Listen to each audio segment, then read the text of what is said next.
Fallait pas le dire, l'émission subversive de Graffiti Urban Radio.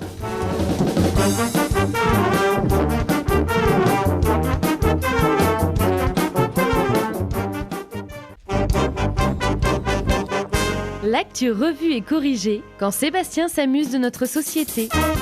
L'armée française a choisi de remplacer ses 4x4 Peugeot fabriqués à Sochaux par des 4x4 américains Ford Rangers. Apparemment, on y met plus d'enfants centrafricains. Retour sur ce qui pourrait donc être un scandale sans précédent dans l'armée. J'espère que tu vas en parler, Thomas, parce que j'imagine que c'est prévu. Hein, des soldats, je pense qu'on va se faire censurer. Des soldats français des sont accusés d'avoir violé de jeunes garçons affamés âgés de 9 à 15 ans à Bangui. D'un autre côté, il faut les excuser, ils n'ont pas trouvé les chèvres.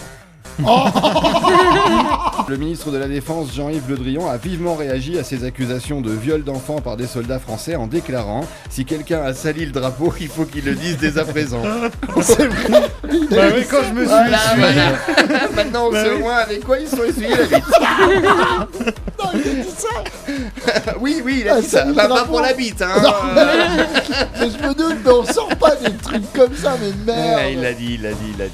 Allez, restons dans les affaires sordides avec l'enlèvement de la petite Bérénice le 28 avril dernier par Éric Fauchard, un agriculteur de 48 ans. Oh putain. Heureusement, la petite fille a été libérée et retrouvée saine et sauve. Il lui faudra maintenant du temps pour oublier cet horrible cauchemar, 80 km en kangou. Alors malgré ce changement de nom, on ne perd pas les bonnes habitudes à l'UMP puisque 6 proches de Sarkozy, dont Claude Guéant, ont été placés en garde à vue hier dans l'affaire des sondages de l'Elysée. Du coup, la garde à vue a aussi changé de nom. Désormais, on parlera de garde républicaine. Allez, on part à l'étranger. En Syrie, les terroristes de l'État islamique se sont emparés de la ville antique de Palmyre. Nadine Morano espère qu'ils ne feront pas de mal aux animaux. J'y ai pensé. Justice, Guy Bedos a été renvoyé devant le tribunal correctionnel de Nancy, c'est tombé cette semaine, où il sera poursuivi pour injure publique après avoir traité Nadine Morano de conne. Je souhaite bien du courage à l'avocat qui va devoir prouver le contraire.